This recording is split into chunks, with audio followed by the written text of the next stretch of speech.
Hey, I'm Zach from Car Data. And I'm Lee. 2024 is coming to a close, so we're going to be taking you on a joyride, month by month, through the highs, the lows, and the key changes that mobile businesses saw across the United States this year. So buckle up as we rewind all the way back to January and kick this recap into gear. January kicked off with a bang. The IRS mileage rate went from 65.5 to 67 cents. This change was driven by rising vehicle costs. For businesses, this meant rethinking budgets and adjusting reimbursements to mirror the new standard cost of driving.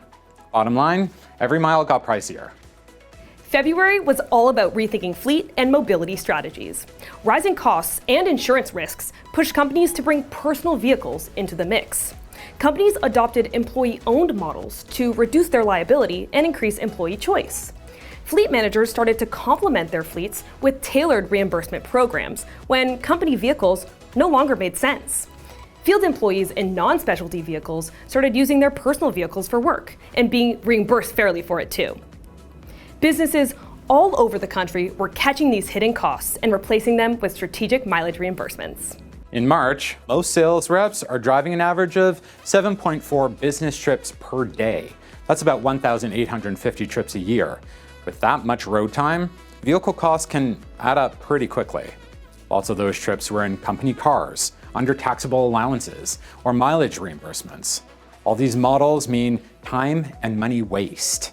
Fleet vehicles can cost $12,000 to $15,000 per year each, significantly more than $8,000 estimated annual cost using the IRS standard mileage rate for the same distance.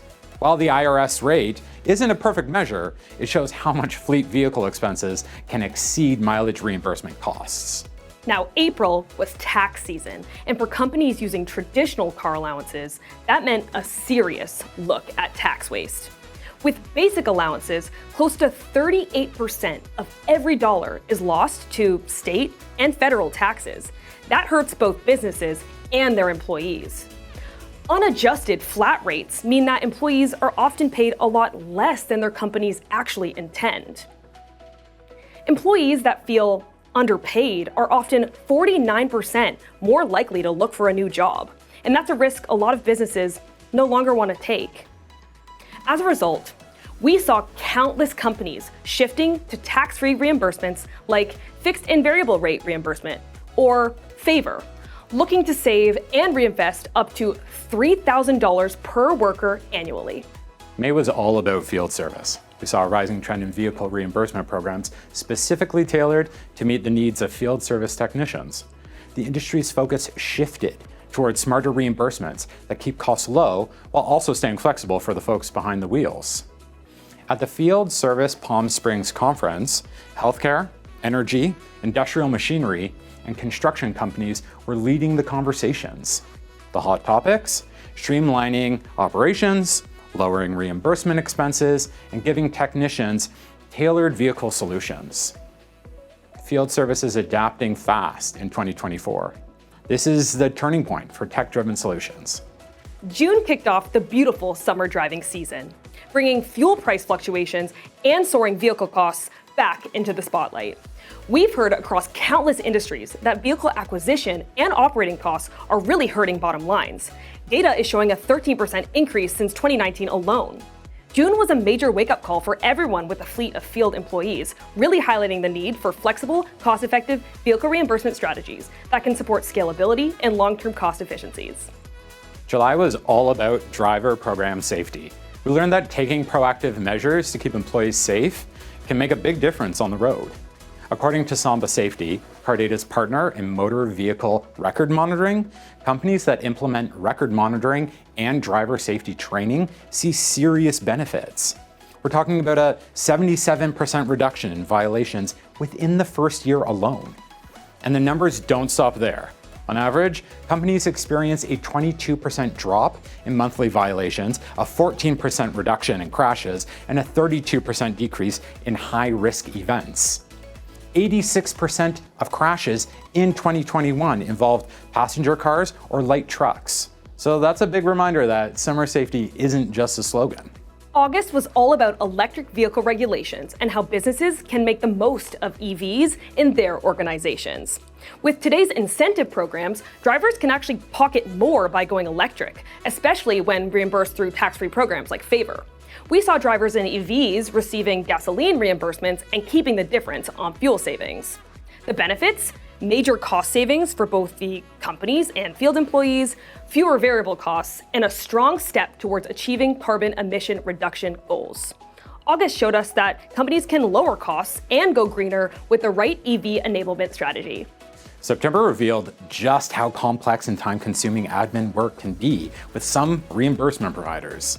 Companies that made the switch from their existing vendor to an alternative one stated that admin burden for Favor was their #1 reason for making the switch.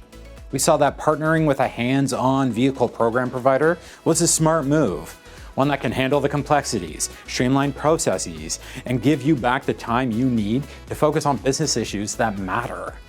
The discovery was clear. The right partner makes all the difference in reducing admin burdens and improving program efficiency. In October, we saw the importance of annual reviews for fixed and variable rate reimbursement programs, with businesses focusing on mileage band adjustments and standard vehicle profile updates. As we head into the new year, businesses update mileage bands to keep pace with the impact of driver depreciation and review vehicle profiles to make sure that reimbursement rates prioritize employee compliance and continue to deliver on the goals of the business. This helps keep costs in check, guarantees fairness for drivers, and minimize tax risk moving into the new year. Big news this November. CarData has teamed up with Concur Expense.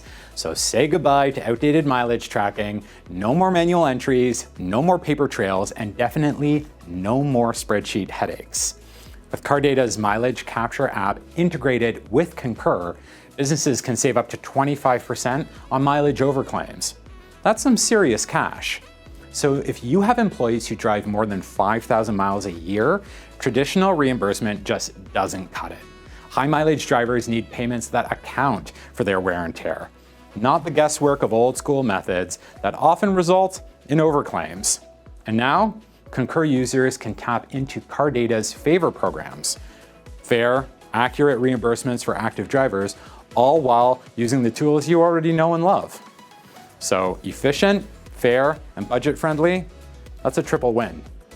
In December, questions arose about the 2025 IRS standard mileage rate. Several factors influenced the rate adjustment, including insurance costs, which have seen a significant 16.3% increase in 2024, while vehicle maintenance costs continue to trend upwards by 1.86% year over year. In 2025, the approved reimbursement for depreciation per mile is expected to rise slightly from 30 cents per mile to reflect increasing vehicle costs. Fuel prices are likely to have a smaller impact, with current prices holding steady within expected ranges. As the new year approaches, these combined factors will help shape the IRS decision on the 2025 standard mileage rate. So that's it for our 2024 recap. We hope you learned a little bit and you enjoyed yourself along the way. Big changes are coming in 2025 across all industries operating on the road, and we're excited to keep you updated. Thanks for tuning in and drive safe.